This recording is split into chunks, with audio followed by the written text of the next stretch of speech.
کہ بار بار قرآن میں یوز ہوا ہے اور بار بار احادیث میں بھی آپ لوگ سنیں گے تو اس ورڈ کو سمجھنا بہت ضروری. فتنہ. What is فتنہ؟ قرآن نے اولاد کو فتنہ کہا، مال کو فتنہ کہا، دولت کو فتنہ کہا. بار بار حدیث میں آ رہا ہے کہ فتنے کے دور میں یہ ہوگا، فتنہ تمہارے اوپر آئیں گے like a dark night, they will envelop you. So what is فتنہ؟ کہ فتنہ کوئی بہت بڑا نیگیٹو ورڈ نہیں ہے. اگر نبی صلی اللہ علیہ وسلم نے کسی چیز کو فتنہ کہا ہے تو اس کا مطلب یہ ہے کہ اس چیز میں تمہارے لیے بہت ٹیسٹ ہے، بہت ٹرائل ہے. Now I'll tell you کہ میں نے ایک اسکالر سے سمجھنے کی کوشش کی کہ مجھے آج سمجھا دیں کہ فتنہ ہے کیا اور کس امپیکٹ سے رسول اللہ صلی اللہ علیہ وسلم نے احادیث میں فتنے کے بارے میں وارن کیا. کہ صحابہ کہتے ہیں، خصوصاً دجالی فتنہ، صحابہ کہتے ہیں کہ نبی صلی اللہ علیہ وسلم جب ہمیں دجال کے بارے میں بات کرتے تھے ان کا چہرہ سرخ ہو جاتا تھا، ان کی آنکھیں جو ہیں وہ باہر آ جاتی تھیں اور ہمیں ایسے لگتا تھا کہ دجال ابھی پیچھے سے نکل کے آ جائے گا. تو جو امپیکٹ تھا، جو ایکسپریشنز ہوتے تھے ان کا فتنے کی بات کرتے ہوئے، تو میں نے ان سے سمجھنا چاہا کہ کیوں، آخر کیا ہے فتنے میں. Why should we be afraid of فتنہ؟ تو انہوں نے مجھے ایک چیز سے ویژولائز کرایا اور وہی میں آپ کو بتانا چاہوں گا تاکہ آپ کو سمجھ آئے کہ why the fitna of Dajjal and the fitnas associated with day of judgment are so severe کہ انسان کو پتہ بھی نہیں لگے گا وہ دھوکے میں ہے لیکن وہ دھوکے کی زندگی گزار رہا ہوگا. And that I can make you visualize through this image. جی، اس شخص کو آگ لگی ہوئی ہے اور اس کے چاروں طرف آگ ہے. He is saving himself.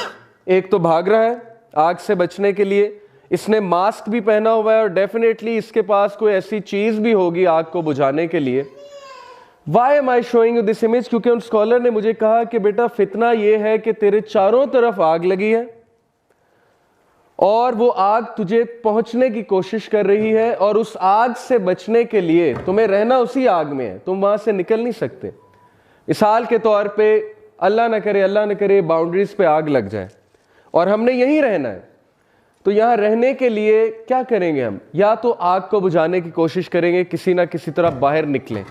اس کے لیے کسی کے پاس ایک گلاس ہوگا پانی کا، کسی کے پاس بالٹی ہوگی پانی کی، کسی کے پاس جو ہے فائر ایکسٹنگوشر ہوگا depending upon what they have.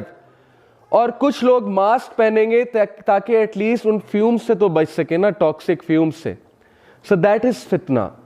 Now the civilization we are living in, we are breathing in. آپ خود ایک اوور ویو لیں اس سیویلائزیشن کا، خود ایک بار غور کریں، آرام سے سوچیں کہ اس وقت ہمارے ساتھ گیم کیا ہو رہی ہے، ہم کس فتنہ میں ہیں.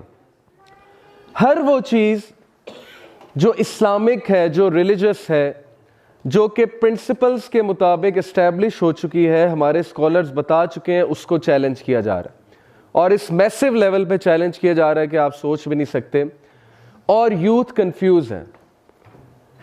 ایک طرف ماں باپ کی ایڈوائزز ہیں، گھر میں گھروں کا ماحول ہے وہ ٹریڈیشنل ماحول ہے، دوسری طرف یونیورسٹیز کا ماحول ہے جہاں پر جا کے ایک الگ ہی دنیا کھلتی ہے اور عام انسان، عام یوتھ حیران ہو جاتے ہیں کہ ہم کریں کیا.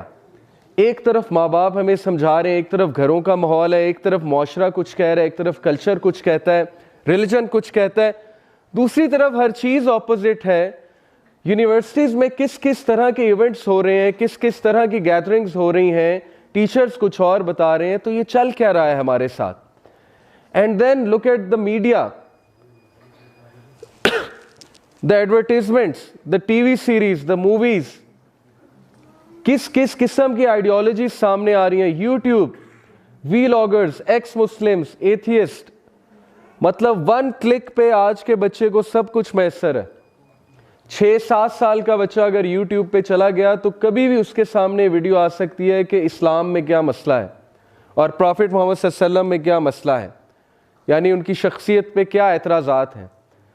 So imagine the impact this fitna can have on ourselves and our generations. اور یہ ہو رہا ہے، ہمارے سامنے ہو رہا ہے. Doubts and desires، ہم شبہات اور شہوات سے گھرے ہوئے ہیں اور سمجھ نہیں آ رہی لوگوں کو کہ کرنا کیا ہے، کیسے کرنا ہے. لوگ پریکٹس کرنا چاہتے ہیں لیکن فتنہ آف دا انٹرنیٹ وہ اتنا زیادہ ہے، اتنا حاوی ہو چکا ہے کہ ہم زومبیز بن چکے ہیں.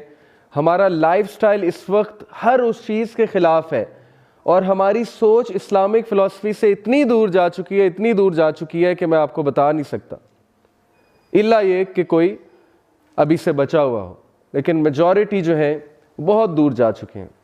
سو دیٹ از دا فتنہ. یہ آگ ہے، یہ آگ پہنچ رہی ہے ہم تک، اور یہ پہنچ جائے گی، اور اس سے بچنے کے لیے یا تو ماسک پہننا ہوگا تاکہ اس کے ایٹ لیسٹ اس کی بدبو سے، اس کے ٹاکسک فیوم سے تو بچے نا، یا اس کو بجھانا ہوگا آپ کو کسی نہ کسی طرح. But it's there, it's going to come. یہ ہے نبی صلی اللہ علیہ وسلم کی احادیث کا امپیکٹ